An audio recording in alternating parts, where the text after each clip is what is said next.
Cuando empiezas en el mundo de la fotografía o el vídeo, uno de los conceptos que más te van a gustar seguramente sea la profundidad de campo, por lo que puedes transmitir con ella, porque es algo muy artístico.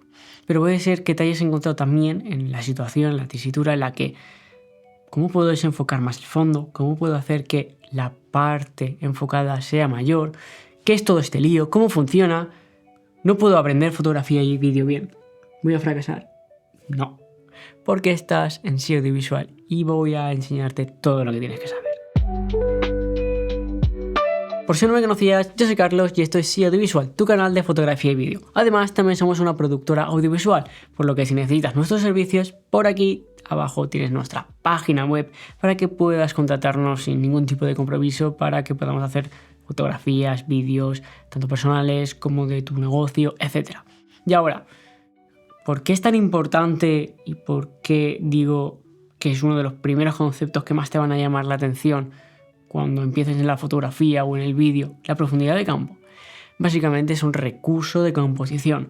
Por lo tanto, una de las primeras cosas que deberías aprender es esto: cómo funciona realmente la profundidad de campo para tener más partes enfocadas, más partes desenfocadas, y qué es realmente el enfoque, porque al final es lo que nosotros percibimos como partes nítidas.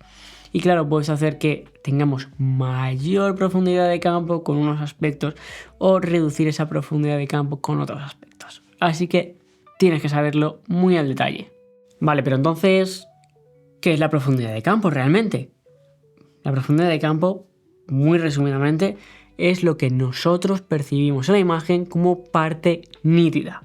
Es decir, habrá un plano en el cual será totalmente nítido y a partir de ese plano, lo que esté por delante y por detrás, vamos a verlo más borroso, un poquito más desenfocado, y por lo tanto ahí es como que la parte nítida es la parte enfocada. Cuanto más plano tengamos nítido, significa que está más enfocado y tenemos mayor profundidad de campo, pero cuanto menor sea esa parte nítida en la imagen, significa que tenemos menor profundidad de campo. Además, para saber si tenemos más o menos profundidad de campo, no solo depende de la cámara que utilicemos, porque va a depender de muchos tipos, como el objetivo, el sensor, la pantalla en la que estamos visualizando, nuestra propia percepción, etc.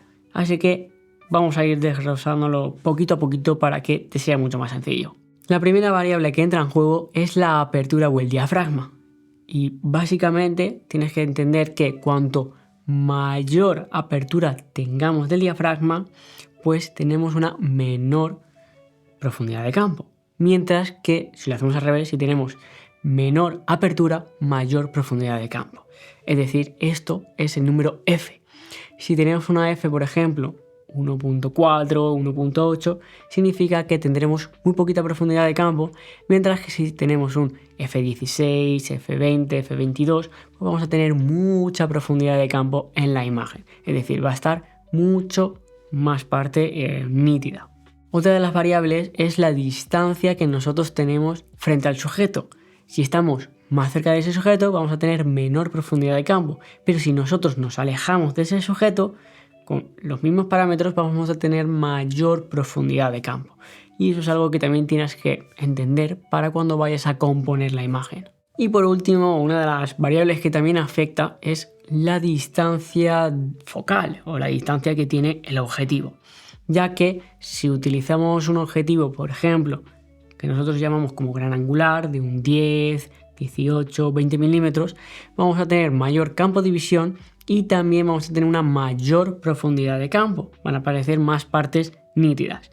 Pero si utilizamos un teleobjetivo, como por ejemplo un 70, un 150, 200, 300, 400, pues cuanto mayor vayamos subiendo esa focal, vamos a tener una menor profundidad de campo, porque la visión, ese ángulo de visión es mucho más reducido, vamos a tener mucho más zoom y vamos a comprimir muchísimo más lo que es el sujeto frente al fondo. Por lo tanto, vamos a tener mucho menor profundidad de campo.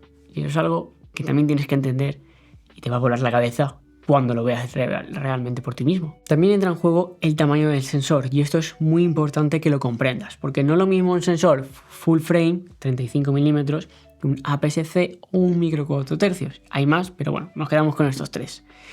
Se dice que en full frame vamos a tener una distancia, una profundidad de campo muy pequeñita, mucho menor, mientras que conforme el sensor se va haciendo más pequeño, APS-C, vamos a tener mayor distancia nítida para tener ese campo, esa profundidad de campo, mientras que en micro 4 tercios todavía se amplía un poquito más, porque cada vez que se va haciendo más pequeño el sensor, tenemos más partes nítidas o enfocadas, por así decirlo.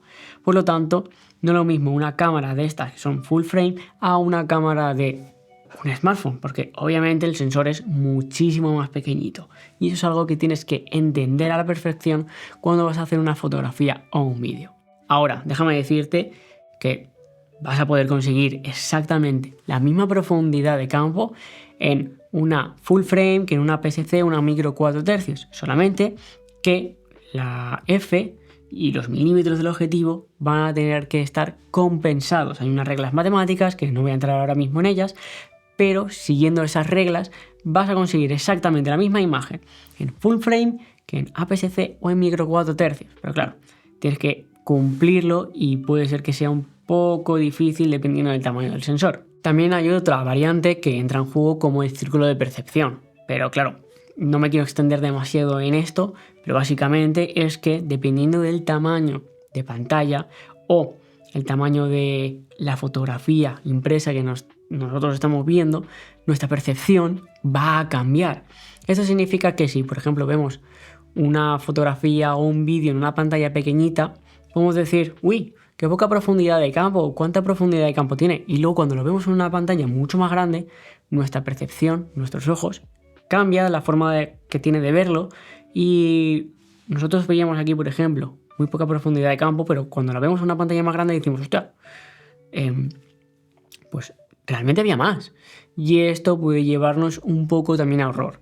Y esto también va a depender de la percepción de cada persona, porque al final, pues todos tenemos nuestra parte artística y nuestro criterio y nosotros podemos decir que como es más partes enfocadas, menos partes enfocadas, esto sale más nítido, sale menos nítido y eso ya va a depender del ojo de cada uno.